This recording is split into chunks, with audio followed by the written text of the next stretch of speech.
Boom. Ba-boom boom. Now this is the story all about how my life got flipped, turned upside down, and I was some gay guy who lived in San Francisco, and then I became the Fresh Prince of Queens. Okay, that didn't really rhyme. Anyhow, y'all ready to woke up? Y'all ready to get intersectional up in here? Are you prepared for some transformative justice for oppressed identities? 'Cause y'all know what day it is. I present to you the audience favorite for the Democratic nomination in 2020, Kamala Hairspray.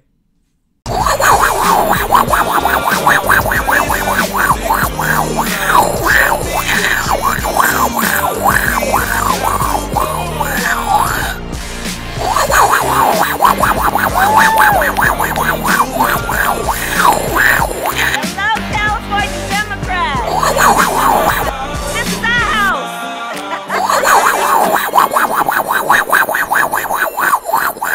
Okay. Let's be serious for a moment. I'm not gonna do the Fresh Prince of Queens thing anymore because I don't like playing up the she's black card or maybe the kinda sorta mocha card when speaking about her. But then again, I'm obviously clearly obligated to at least mention it because intersections is truthfully her main marketing strategy. Not that it necessarily actually works on black people, but it sure works on white folks. Let's start with her efforts in Iowa. You've spoken to some of her advisors. If she runs, why does she think she can be competitive there? I think because if you look at the California electorate, where she's won statewide, California doesn't have a large proportion of black voters, and while it does have a large proportion of Latino voters, her victories have included white progressives, particularly in the San Francisco area. I'll put it like this. If mid-20th century United States communist Claudia Jones was the first true saint of intersectional feminism, Kamala Harris is without a doubt their current living political champion. And she makes no real effort to hide this. Because why would she hide the truth? When I was growing up, many of you know, my parents were activists in the civil rights movement. I think it's pretty safe to assume that's one of the first things she brings up at every speech, though I can't say I've watched all of them at this time. I think of this as being a moment in time that is similar to a moment in time when my parents met when they were graduate students at the University of California, Berkeley in the 1960s and active in the civil rights movement.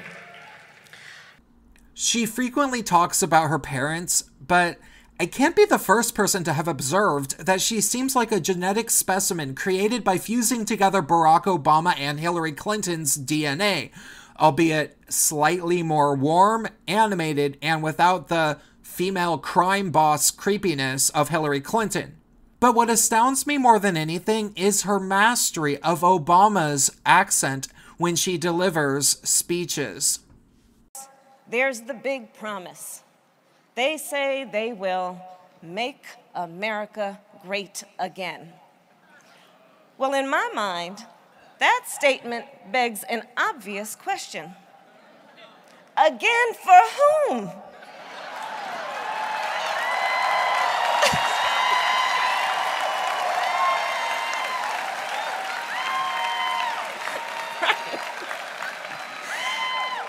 Almost a bit of Maxine Waters sass in there, maybe? Regardless, I don't entirely think I hate everything that she stands for, though there's almost too much cringe to choose from, but she certainly could be a little bit more overtly wacky as far as intersectionals go. But of course, it would be rather difficult to find an actual presidential candidate that says crazy things, such as the exact wording she uses for how she wants to end the wage gap. Let's make a more perfect union, where the law finally guarantees women equal pay for equal work, women of all colors. And whether she be a construction worker or a tech worker or the woman who is the CEO. Wait, what? Did she just imply not just that female construction workers should get paid the same as male construction workers, which is already not economically viable because female construction workers simply can't do everything in construction that men can do proficiently, but she even said that female CEOs should get paid the same as male ones. Right? Didn't she say that? Wouldn't that seriously only be semi-possible under some highly regulated, communist dictatorship-ish version of the American government? Am I the only one following that? But let's be honest. She is, after all, an intersectional feminist, and intersectional feminism is really just communist particle board, as intersectional academics will readily admit that the current state of the simultaneously transgendered focus, African-American identity-focused, and women's issue-oriented Marxist progressive entity known as intersectional feminism is basically entirely composed of rehashed talking points that the United States Communist Party has been bringing up since before World War II. So, well, is Kamala Hairspray really a communist? Truthfully, I don't really think that she is, because similar to Obama, I think she's really just fairly economically clueless and doesn't quite realize that literally everything about her life is capitalist, including how much she gets paid to advocate for socialist-ish or communist-ish principles that she'll largely never deliver to her adoring poor voters or wealthy voters who just kind of like communism because they live in the San Francisco Bay Area. You see, there will never be a transfer of power from anybody besides the people within the Democratic Party to other younger Democrats, like any communist or socialist nation. Really, I think the most important thing to remember is that Kamala Harris was born in Oakland and spent most of her time in the relentlessly shallow and completely phony San Francisco Bay Area, which is a place that I lived in for 7 years. And it's a place where legitimate honesty is something that has simply never occurred to the seeming dramatic majority of residents, as if being fake is literally in the water down in California. I mean, look at this California girl, practically twirling her hair on the Ellen Show, speaking with a slightly different accent, as Democratic politicians are apt to do. But who was your first celebrity crush? Okay, I'm going to tell you, Honestly. and I'm going to date myself, honestly. Tito Jackson. Tito. Because, okay, the Jackson 5. Okay, so I have a sister and I have lots of cousins, and everyone picked a Jackson 5, and all that was left was Tito. Wow. All right. It's still like they got Michael, they got Marlon. Wow. I got Tito. Well, all right. Poor Tito. He's just...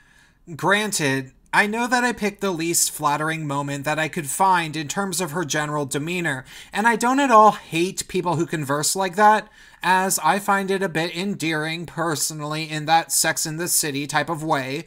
I might actually kind of talk like that myself, but still, how do you think a woman like that will debate against somebody like Trump? Will she just stand there rolling her eyes and saying, "Whatever"? It's been happening for a while where people have put it out there that you might be running for president or that they want you to run for president. Yeah.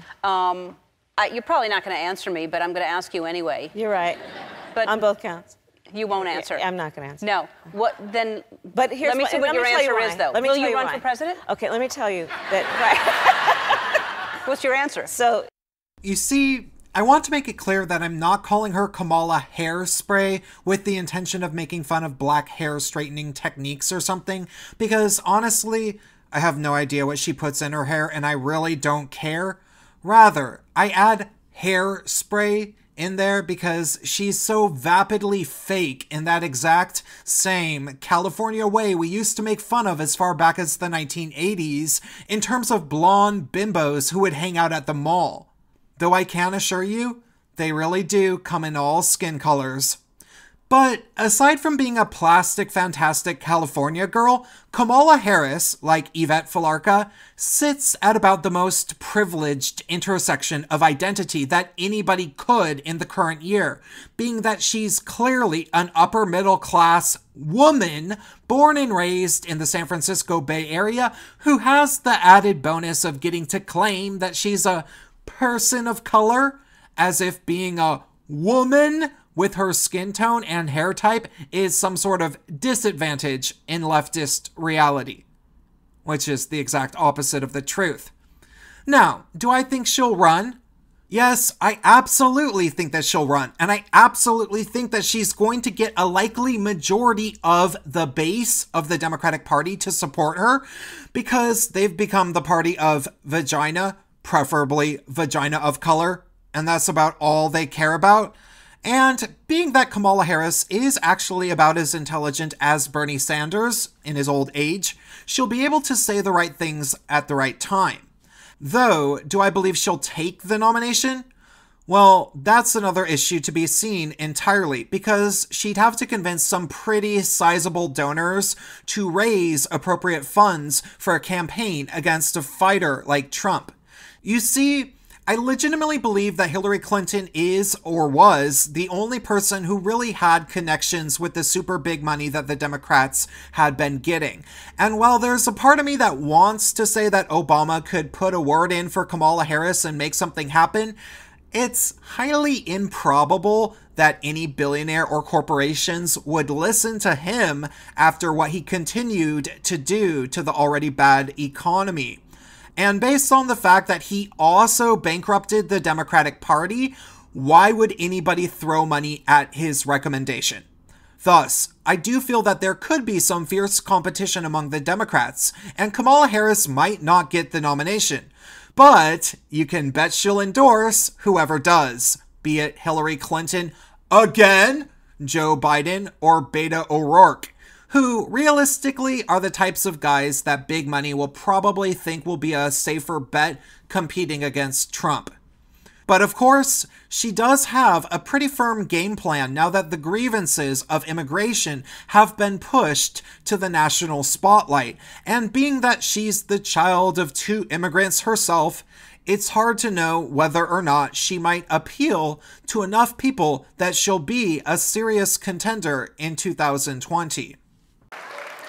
So let's start with one of the most important and fundamental fights for California: the insidious attacks on our immigrant and religious communities that have left millions of our people living in fear.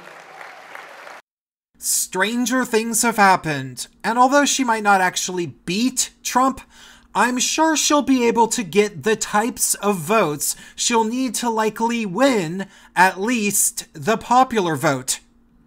If you count every last ballot in California. Which is why my first bill as your United States Senator is named the Access to Counsel Act, which says that anyone detained at our border, whether they arrive by land, sea, or air, has a right to an attorney.